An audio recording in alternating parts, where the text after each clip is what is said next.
ನಮಸ್ಕಾರ ವೀಕ್ಷಕರೇ, ಜಾನಕಿ ಟಿವಿಯ ಸುದ್ದಿವಾಹಿನಿಗೆ ಸ್ವಾಗತ. ನಾನು ನಿಮ್ಮ ಎಂ ಮಹದೇವಸ್ವಾಮಿ. ಈಗ ನಿಮ್ಮ ಹೆಸರು ಅಣ್ಣ, ಯಾವ ಭತ್ತ ಬೆಳೆದಿದ್ದೀರಿ, ಯಾವ ಥರ ಬೆಳೆದಿದ್ದೀರಿ ಅಣ್ಣ?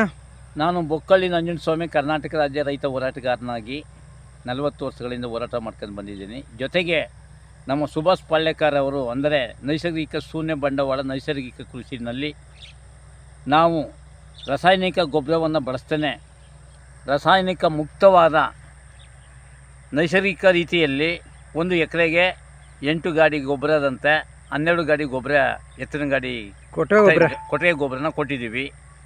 ಜೊತೆಗೆ ನೈಸರ್ಗಿಕವಾಗಿಯೇ ಅಗೆ ಪಾತಿ ಮಾಡಿ ಅದಕ್ಕೆ ಬಿತ್ತನೆ ಮಾಡಿ ಅದರಿಂದ ನಾಟಿ ಮಾಡಿದ್ದೀವಿ. ಇದಕ್ಕೆ ಸುಭಾಷ್ ಪಾಳ್ಯೇಕರ್ ಅವರ ಪದ್ಧತಿನಲ್ಲೇ ಗಂಜಲ ಮತ್ತು ಸಗಣಿ, ಇದ್ರ ಜೊತೆಗೆ ಸ್ವಲ್ಪ ಕಡಲೆ ಹಿಟ್ಟನ್ನು ಬೆಳೆಸಿ ನಾವು ಜೀವಾಮೃತವನ್ನು ಕೊಟ್ಟು ಜೀವ ಅಮೃತದ ಮೂಲಕನೇ ನಾಟಿ ಮಾಡಿದ್ದೀವಿ ನೈಸರ್ಗಿಕವಾಗಿ. ಇದರಿಂದ ನಾವು ಒಂದು ಒಳ್ಳೆ ಬೆಳೆಯನ್ನು ನಿರೀಕ್ಷೆ ಮಾಡಿದ್ದೀವಿ. ಯಾಕಂದರೆ ಇವತ್ತಿನ ಜಗತ್ತಲ್ಲಿ ಎಲ್ಲ ಕಡೆ ರಾಸಾಯನಿಕ ಯುಕ್ತವಾದ ಗೊಬ್ಬರವನ್ನು ಬಳಸಿ ಮಣ್ಣನ್ನು ರಾಸಾಯನಿಕ ಮಾಡಿ ಈ ಮಣ್ಣಿನ ಜೀವರಾಶಿಗಳನ್ನೇ ನಾಶ ಮಾಡಿ ಕಣಕಣವೂ ವಿಷ ಆಗ್ತಾಯಿದೆ. ಒಂದು ಕಡೆ ಶುಗರು, ಒಂದು ಕಡೆ BP. ಈ ಭತ್ತವನ್ನು ಊಟ ಮಾಡಿ ಇವತ್ತಿನ ಪೀಳಿಗೆಯಲ್ಲಿ ಅದು ನಮಗೂ ಸಹ ಆಗಿನ ಕಾಲದಲ್ಲಿ ನಾವು ಹಸಿರು ಕ್ರಾಂತಿ ಹರಿಕಾರ ಅಂತ ಏನು ನಮ್ಮ ದೇಶದಲ್ಲಿ 25 ಕೋಟಿ ಜನಸಂಖ್ಯೆ ಇತ್ತು ಸ್ವತಂತ್ರ ಪೂರ್ವದಲ್ಲಿ. ಆನಂತರ 130 ಕೋಟಿಗೆ ಬಂದಿದ್ದೀವಿ. ಆವಾಗ ನಮ್ಮ ದೇಶದಲ್ಲಿ ಸ್ವದೇಶಿ ಬಿತ್ತನೆ ಬೀಜಗಳಿದ್ದು, ಆನಂತರ ಹೈಬ್ರಿಡ್ ತಳಿಗಳು ಬಂದು ಅದರಲ್ಲಿ ನಾವು ಇವಾಗ ಜ್ಯೋತಿ ಭತ್ತ ಎಂಬ ಕೆಂಪು ಜ್ಯೋತಿ ಭತ್ತವನ್ನು ಬಿತ್ತನೆ ಮಾಡಿದ್ದೀವಿ. ಈಗಾಗಲೇ ಬೆಳೆ ಕೈಗೆ ಬಂದಿದೆ, ಇನ್ನೇನು ಅದನ್ನು ಕಟಾವು ಮಾಡೋ ಹಂತಕ್ಕೆ ಬಂದಿದೆ. ಅದರಿಂದ ಇವತ್ತು ಮಣ್ಣಿನಲ್ಲಿ ವಿಷವನ್ನು ಬೆರೆಸಿ ಕಳೆನಾಶಕವನ್ನು ಬಳಸಿ ನಾವು ಮಣ್ಣಿನ ಏನು ಎರೆಹುಳುಗಳನ್ನ ನಾಶ ಮಾಡೋದ್ರಿಂದ ಆ ಜೀವಕಣಗಳು ಸತ್ತು ಮಣ್ಣು ಅದರ ಮೂಲ ಶಕ್ತಿನ ಕಳ್ಕೊತದೆ. ಅದರಿಂದ ನಮ್ಮ ಮುಂದಿನ ಪೀಳಿಗೆಗೆ ಒಂದು ಆರೋಗ್ಯಕರವಾದ ಭೂಮಿಯನ್ನು ಬಿಟ್ಟು ಹೋಗಬೇಕು ಅನ್ನೋ ಒಂದು ಕನಸು ಪ್ರೊಫೆಸರ್ ಸುಭಾಷ್ ಪಾಳ್ಯೇಕರ್ನ ನಮ್ಮ ಪ್ರೊಫೆಸರ್ ವಿಶ್ವರಹಿತ ಚೇತನ ನಂಜುಂಡಸ್ವಾಮಿ ಅವರು ಕರ್ನಾಟಕಕ್ಕೆ ಕರೆಸಿ ಒಂದು 15 ದಿನ JSS ಕೃಷಿ ವಿಜ್ಞಾನ ಕೇಂದ್ರದಲ್ಲಿ ಒಂದು ಕಾರ್ಯಾಗಾರವನ್ನು ಮಾಡಿದರು. ಅದರಿಂದ ಪ್ರೇರಿತರಾಗಿ ನಾವು ಅವರಿಂದ ಉತ್ತೇಜನ ಪಡೆದು ನಾವು ಅಲ್ಲಿಂದ ಇಲ್ಲಿಗೆ ನೈಸರ್ಗಿಕ ಒಂದು ಬೇಸಾಯನ ಮಾಡಬೇಕು ಅಂತ ಪಣ ತೊಟ್ಟು ರಾಸಾಯನಿಕ ಮುಕ್ತವಾಗಿ ಕೊಟ್ಟಿಗೆ ಗೊಬ್ಬರವನ್ನು ಬಳಸಿ 12 ಗಾಡಿ ಗೊಬ್ಬರವನ್ನು ನಾವು ನೈಸರ್ಗಿಕವಾಗಿ ಜೀವಾಮೃತವನ್ನು ಬಳಸಿ ಈ ಭತ್ತವನ್ನು ಬೆಳೆದಿದ್ದೇವೆ. ಈಗ ಬೇರೆ ರೈತರಿಗೆ ಏನು ಹೇಳ್ತೀರಾ ಇದೇ ರೀತಿ ನಮ್ಮ ರೈತರು ಸಹ ನಮ್ಮ ಮುಂದಿನ ಪೀಳಿಗೆಗೆ ನಮ್ಮ ಇಂದಿನ ಕಾಲದಲ್ಲಿ ಇವತ್ತು ಏನು ರಾಸಾಯನಿಕ ಮುಕ್ತವಾದ ಆಹಾರವನ್ನು ಊಟ ಮಾಡಬೇಕು, ರೈತರಿಂದ ಗ್ರಾಹಕನಿಗೆ ತಲುಪಬೇಕು ಅನ್ನೋದು ಒಂದು ಆಸೆ ಇಟ್ಕೊಂಡು ದಳ್ಳಾಳಿ ಇಲ್ಲದ ಮಾರುಕಟ್ಟೆನೂ ನಿರ್ಮಾಣ ಆಗಬೇಕು. ಅದೇ ರೀತಿ ನಾವು ಹಾಕಿದ ಖರ್ಚು, ಮಾಡಿದ ಖರ್ಚು ಮತ್ತು ಆದಾಯದ ಬಂಡವಾಳವನ್ನು ನಿರೀಕ್ಷೆ ಮಾಡಿ ನಾವೇ ಇದನ್ನು ಶುದ್ಧ ವಸ್ತುವಾಗಿ ಮಾಡಿ ಗ್ರಾಹಕರಿಗೆ ತಲುಪಿಸಿದಾಗ ನಮ್ಮದು ಮಾರ್ಕೆಟ್ ಮಾಡಿದಾಗ, ಮಧ್ಯವರ್ತಿ ಇಲ್ಲದ ಮಾರುಕಟ್ಟೆ ಮಾಡಿದಾಗ ರೈತರು ಬದುಕ್ಬೋದು. ಈಗ ಪ್ರತಿಯೊಂದು ಮನೆಗೂ ಹಸು ಸಾಕೊಂಡು ಈ ರೀತಿ ಸಾವಯವ ಕೃಷಿ ಮಾಡಿದ್ರೆ ಏನು ಹೇಳ್ತೀರಾ ಬೇರೆ ರೈತರಿಗೆ? ಈಗ ನಾವು ಆಸೆಯಿಂದ ಇವತ್ತು 1 ಲೀಟ್ರ್ ಹಾಲಿಗೆ 35-38 ರೂಪಾಯಿ ಇದೆ, ಅಲ್ಲಿ 40 ರೂಪಾಯಿಗೆ ಮಾರ್ತಾಯಿದ್ದಾರೆ. 1 ಲೀಟ್ರ್ 1000 ಮಿಲಿ ಹಾಲಿಗೆ 40 ರೂಪಾಯಿ ಇದೆ. ಅದರಿಂದ ಇವತ್ತು ನಾವು ಒಂದು ಸ್ವದೇಶಿ ಹಸುವನ್ನು ಸಾಕಾಣಿಕೆ ಮಾಡಿದಾಗ ಅದು ಬೆಲೆನೂ ಹೆಚ್ಚಿದೆ. ಜೊತೆಗೆ ಬರೀ ಆ ಹಣನೇ ಮುಖ್ಯ ಅಲ್ಲ, ನಮ್ಮ ಮಣ್ಣಿನ ಗುಣವನ್ನು ಕಾಪಾಡ್ಕೋಬೇಕು.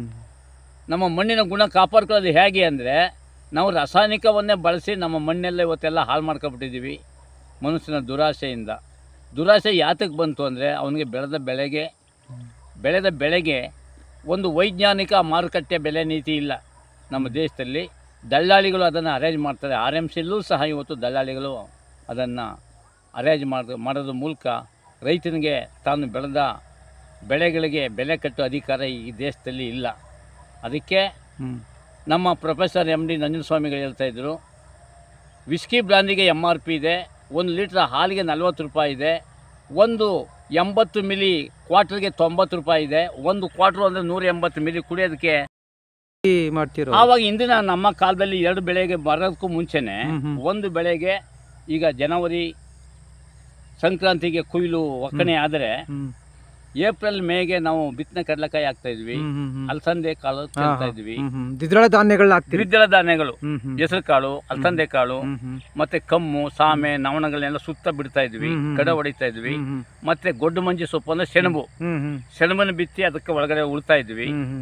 ಮತ್ತೆ ಕಡಲೆಕಾಯಿನ ಹಾಕಿ ಎಣ್ಣೆ ಕಾಳಿಗೆ ಉತ್ತೇಜನ ಕೊಡ್ತಾ ಇದ್ವಿ. ಈಗ ಅದು ಹೋದ್ಮೇಲೆ 2 ಬೆಳೆಗೆ ಆದ್ಮೇಲೆ ನಾವು ಒಂದು ಬೆಳೆ ತಪ್ಪು ಹೋದ್ಮೇಲೆ ರಾಸಾಯನಿಕವನ್ನೇ ಬಳಸ್ತಾ ಇದ್ದೀವಿ. ನಮ್ಮ ರೈತರು ಬಳಸ್ತಾ ಇದ್ದಾರೆ.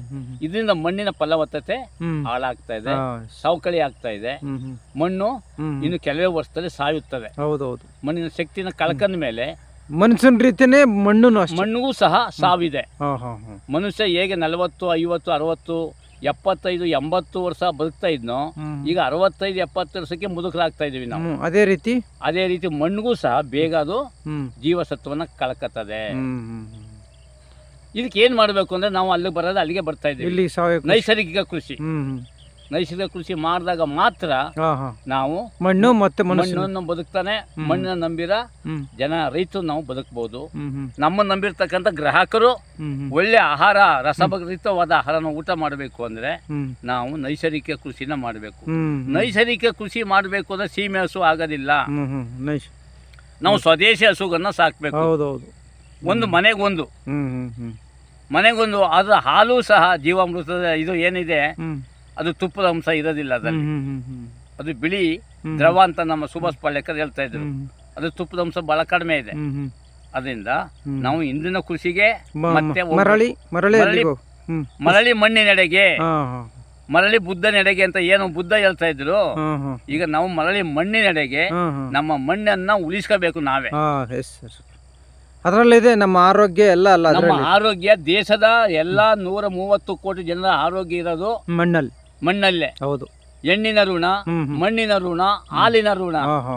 ತಾಯಿಗಿಂತ ದೊಡ್ಡದು ಹಾಲಿನ ಋಣ, ಭೂಮಿಗಿಂತ ದೊಡ್ಡದು ಮಣ್ಣಿನ ಋಣ ಅಂತ ಹೇಳ್ತಾರೆ. ತಾಯಿ ಆರೋಗ್ಯ ಇದ್ದಾಗೆ ಮಣ್ಣು ಅದೇ ರೀತಿ ಆರೋಗ್ಯವಾಗಿರ್ಬೇಕು. ನಮ್ಮ ತಾಯಿ ಹೇಗೆ ನಮ್ಮ ಮಕ್ಕಳು ಆರೋಗ್ಯಕರವಾಗಿರ್ಬೇಕು ಅಂತ ಬಯಸ್ತಾಳೋ, ನಾವು ಮಣ್ಣಿನ ಮಕ್ಕಳು ಸಹ ನಮ್ಮ ಜನ್ಮ ಕೊಟ್ಟ ತಾಯಿಗಿಂತ ಅನ್ನ ಕೂಡ ಭೂಮಿ ತಾಯಿನೂ ನಾವು ಆರೋಗ್ಯಕರವಾಗಿ ನೋಡ್ಕೋಬೇಕು ಅಂದ್ರೆ ನಾವು ಮರಳಿ ಮಣ್ಣಿನೆಡೆಗೆ, ನೈಸರ್ಗಿಕ ಕೃಷಿ ಎಡೆಗೆ ಹೋದಾಗ ಮಾತ್ರ ಮುಂದಿನ ಪೀಳಿಗೆಗೆ ನಾವು ಒಂದು ಒಳ್ಳೆ ಆರೋಗ್ಯಕರವಾದ ಜೀವನವನ್ನು ಬಿಟ್ಟು ಹೋಗ್ಬೋದು. ಅವರ ಬದುಕು ಹಸನಾಗುತ್ತೆ. ಇಲ್ಲಂದ್ರೆ ನಮ್ಮ ಕಣ್ಣೆದುರುಗಡೆನೆ ಇವತ್ತು ಸಣ್ಣ ಮಕ್ಕಳಿಗೆ ಶುಗರು, BP, ಅಸ್ತಮಾ ಎಲ್ಲ ಕಾಯಿಲೆಗಳು ಬರ್ತಾ ಇದೆ. ಮರಳಿ ಮತ್ತೆ ಒಂದ್ ಕಡೆ ಅದೇ ಹಣ ತೆಗೆದು ಔಷಧಿಗಳಿಗೆ, ಆಸ್ಪತ್ರೆಗಳಿಗೆ ಕೊಡಬೇಕಾಗುತ್ತೆ. ಅದರಿಂದ ದಯಮಾಡಿ ನಾನು ಕೇಳ್ಕೊಳ್ಳೋದಿಷ್ಟೇ, ನಮ್ಮ ಕರ್ನಾಟಕದ 130 ಕೋಟಿ ಜನ ಸಂಖ್ಯೆಗೆ ಅನ್ನ ಹಾಕ್ಬೇಕಾದ್ರು ಅನ್ನದಾತನ ಒಂದು ಕರ್ತವ್ಯ. ರೈತ ತಾನು ಒಬ್ಬನೇ ಬದುಕೋದಿಲ್ಲ, ತಾನು ಬೆಳೆದು 130 ಕೋಟಿ ಜನಕ್ಕೂ ಊಟ ಹಾಕ ರೈತ ಇವತ್ತು ಆತ್ಮಹತ್ಯೆ ಮಾಡ್ಕೊತಾ ಇರೋದು ನಮ್ಮ ದೇಶದ ಒಂದು ದುರಂತ. ಅದಕ್ಕೆ ಯುವಕರು ಇವತ್ತು ನಮ್ಮ ಯುವ ರೈತರು ನೈಸರ್ಗಿಕ ಕೃಷಿಗೆ ಮರಳಿ ಬರಬೇಕು ಅಂತ ನನ್ನ ಕಳಕಳಿಯ ಮನವಿ. ನಾನು ಬೊಕ್ಕಳ್ಳಿ ನಂಜನಸ್ವಾಮಿ, ಕರ್ನಾಟಕ ರಾಜ್ಯ ರೈತ ಸಂಘ ಹೋರಾಟಗಾರ. ಅನುಸರಿಸಿ ಬೆಳೆಗಳನ್ನ ಬೆಳೀತಾ ಇದ್ದಾರೆ ಅಲ್ವಾ? ಹೌದು. ಈಗ ಮಣ್ಣು ಮತ್ತು ಮನುಷ್ಯನ ಆರೋಗ್ಯಕ್ಕೆ ಇಡೀ ದೇಶಕ್ಕೆ ಅನ್ನ ಹಾಕುವ ರೈತ ಈ ಥರ ಎಲ್ಲರೂ ಮಾಡಿದ್ರೆ ಒಂದು ಮಾದರಿ ದೇಶ ಆಗ್ಬೋದು, ಆರೋಗ್ಯವಂತ ದೇಶ ಆಗ್ಬೋದು ಅಲ್ವಾ ನಂಜನಸ್ವಾಮಿ ಅವರೇ? ಇದು ನೀವು ಹೇಳೋದು ಸತ್ಯ ಇದೆ. ನಾನು ಒಬ್ಬ ನೈಸರ್ಗಿಕ ಕೃಷಿ ಮಾಡೋದ್ರಿಂದ ಅರ್ಥ ಇಲ್ಲ. 130 ಕೋಟಿ ಜನಕ್ಕೆ ಅನ್ನ ಹಾಕಕ್ಕಾಗೋದಿಲ್ಲ. ಇವತ್ತು 25 ಕೋಟಿ ಪೂರ್ವಗ್ರಹ ಏನು ಸ್ವತಂತ್ರ ಪೂರ್ವದಲ್ಲಿತ್ತು. ಇವತ್ತು 130 ಕೋಟಿ ಜನಸಂಖ್ಯೆಗೆ ಅನ್ನ ಹಾಕ್ತಾ ಇದ್ದೀವಿ ರೈತರು ಸ್ವಾವಲಂಬಿಗಳಾಗಿ. ಆದರೆ ನಾವು ಸ್ವಾವಲಂಬಿನಲ್ಲಿ ಮಲೇಷ್ಯಾದಿಂದ ಪಾಮ್ ಆಯಿಲ್ ಬಂತು, ರಷ್ಯಾದಿಂದ ಅಕ್ಕಿ ಬಂತು, ಅಮೆರಿಕದಿಂದ ಗೋಧಿ ಬಂತು, ನಮ್ಮಲ್ಲಿ ಚೈನಾದಿಂದ ರೇಷ್ಮೆ ಗೂಡು ಬಂತು. ಇದು ಗ್ಯಾಟ್ ಒಪ್ಪಂದದಿಂದ. ಆದರೆ ನಾವು ಸ್ವಾವಲಂಬಿಯಾಗಿ ಬದುಕಬೇಕು ಅಂದರೆ ಆರೋಗ್ಯಕರವಾಗಿ ವಿದೇಶದ ಸಹಾಯ ಇಲ್ದೇನೆ, ವಿದೇಶದ ಆಹಾರ ಇಲ್ದೇನೆ ನಾವೇ ಸ್ವಾವಲಂಬಿಗಳಾಗಿ 130 ಕೋಟಿಗೆ ಅನ್ನ ಬೆಳೆ ಶಕ್ತಿ ನಮ್ಮ ದೇಶದಲ್ಲಿದೆ. ಹೌದು, ನಮ್ಮ ರೈತರಿಗೆ ಇದೆ. ಅದು ಯಾವ ಥರದಲ್ಲೇ ಹೈಬ್ರಿಡ್ ತಳಿಗಳಿಂದ ಅಲ್ಲ, ನಮ್ಮ ಸ್ವದೇಶಿ ತಳಿಗಳನ್ನ ಬಳಸಿ ನಾವು ಸುಭಾಷ್ ಪಾಳೇಕರ್ ಅವರ ನೈಸರ್ಗಿಕವಾಗಿ ಜೀವಾಮೃತವನ್ನು ಬಳಸೋದ್ರಿಂದ ನಮ್ಮ ಮಣ್ಣಿನ ಫಲವತ್ತತೆಯನ್ನು ಕಾಪಾಡ್ಕೋಬಹುದು. ಇಲ್ಲ ಅಂದರೆ ನಮ್ಮ ಮಕ್ಕಳಲ್ಲಿ ಹಳೆ ಬಟ್ಟೆ ರೀತಿ ನಮ್ಮ ಮಣ್ಣು ಸಹ ಸವಕಳಿ ಆಗುತ್ತೆ. ದೇಶಿ ಆಕಳು ಅಂದರೆ ಹಸುವನ್ನು ಕಟ್ಟಿ ನಮ್ಮ ಭೂಮಿಗೆ ನಾವೇ ಜೀವಾಮೃತವನ್ನು ಕೊಟ್ಟು ನಾವು ಜೀವಾಮೃತವನ್ನು ಊಟ ಮಾಡಬೇಕು ಅನ್ನೋದು ನನ್ನ ಅನಿಸಿಕೆ. ಮಣ್ಣು ಮತ್ತು ಮನುಷ್ಯನ ಆರೋಗ್ಯ ಕಾಪಾಡಲು ನಿಮ್ಮ ಪದ್ಧತಿ ಅನುಕೂಲ ಆಯಿತು ಅಂತ ನೀವು ಹೇಳ್ತೀರಲ್ವ? ಹೌದು. ಈಗ ಮಣ್ಣನ್ನು ಒಂದು ಎರೆಹುಳು ಸುಮಾರು 10 ಮೀಟರ್ ಆಳಕ್ಕೆ ಹೋಗಿ ಮೇಲ್ಗಡೆ ಬರ್ತದೆ. ಅದು ಬರಬೇಕಾದ್ರೆ ಮಣ್ಣನ್ನು ತೂತು ಮಾಡಿ ಆ ರಂಧ್ರವನ್ನು ಮಾಡಿ ಆ ರಂಧ್ರದ ಮೂಲಕ ಅದು ಇಕ್ಕ ಹಾಕಿ ಆ ಇಕ್ಕು ಮಣ್ಣಿನ ಫಲವತ್ತತೆ ಹೆಚ್ಚಾಗುತ್ತೆ. ಆವಾಗ ನೀರನ್ನು ಆಳದಿಂದ ತಂಪಾಗಿರ್ತದೆ, ಹೆಚ್ಚು ಕುಡಿತದೆ. ಸಸ್ಯಗಳು ಉಸಿರಾಡ್ತವೆ, ಸಸ್ಯಗಳ ಬೇರು ಉಸಿರಾಡ್ತವೆ. ಮಾನವ ಹೇಗೆ ಉಸಿರಾಡ್ತಾನೆ ಅದೇ ರೀತಿ ಹಾಲ್ಟು, ಕಿಡ್ನಿ, ಲಿವರು ಏನಿದೆ ಅದೇ ರೀತಿ ಮಣ್ಣು ಹಾಲ್ಟು, ಲಿವರು, ಕಿಡ್ನಿ ಥರ ಈ ಎರೆಹುಳು ನಮಗೆ ರೈತ ಪರೋಪಕಾರಿ.